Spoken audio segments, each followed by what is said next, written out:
on the morning update show just a little bit. We teased it with Trey Holiday, but we talked about a Texas lawmaker filing a bill that would abolish and criminalize abortions. This is so out of pocket. Anyway, it's leaving women and physicians who perform the procedure to face criminal charges that would carry y'all the death penalty. Stop what you're doing. I think we have a clip. Let's run it.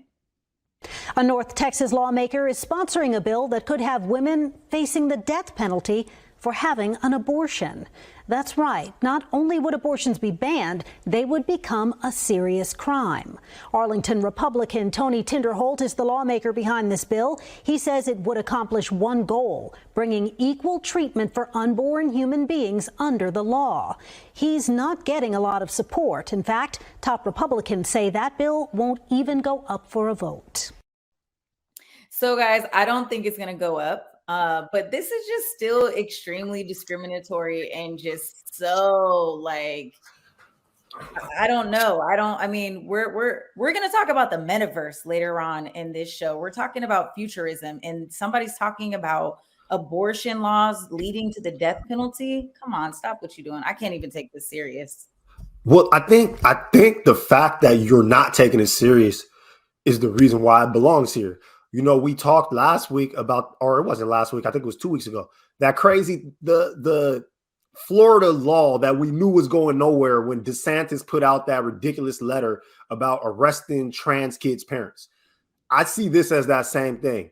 He's like, how far can we go? How Republican can I be? How conservative can my values be for my constituency? Oh, I got it. Death penalty for abortions. We know it's not going anywhere, but what it is going to do is going to help that politician gain a little political capital because this is the next step of him hunkering down in that position. But it's not real. It's not really about the law.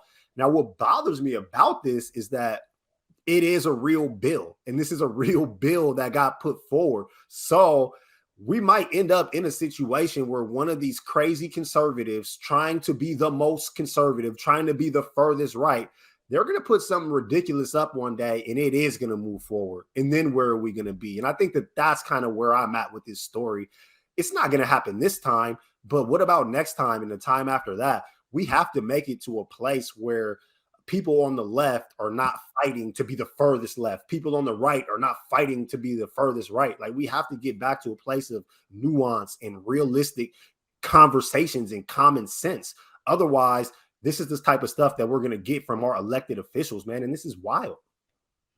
Actually, I agree with your point. I think you swayed me a little bit here, Mike Davis, but I think there's a little bit for me, a little bit of fatigue that there's so many, like Amari said, men posing these kinds of laws on women. Like, first of all, why is it always a man that wants to reach deep down in my uterus and make decisions about what I can and cannot do with my internal organs? Okay. To equate abortion to homicide, you guys, is just absolutely ridiculous and asinine.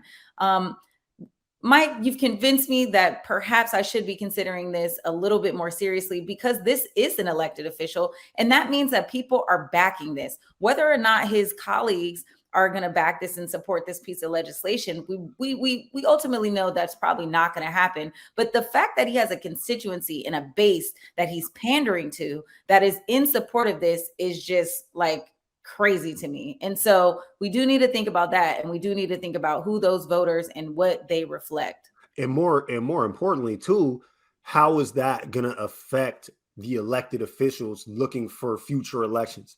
If they're seeing that this politician that stood firm on women should get the death penalty for abortions, and then his voters eat that up and they like it, well, now the next politician is going to come in with that type of stance. So when you say that, you know, of course, his peers aren't going to let this move forward, well, what worries me is that if stuff like this keeps happening, the people who his peers are going to shift, and we're going to get more of those type of people. And at that point, these type of bills might actually start to move forward.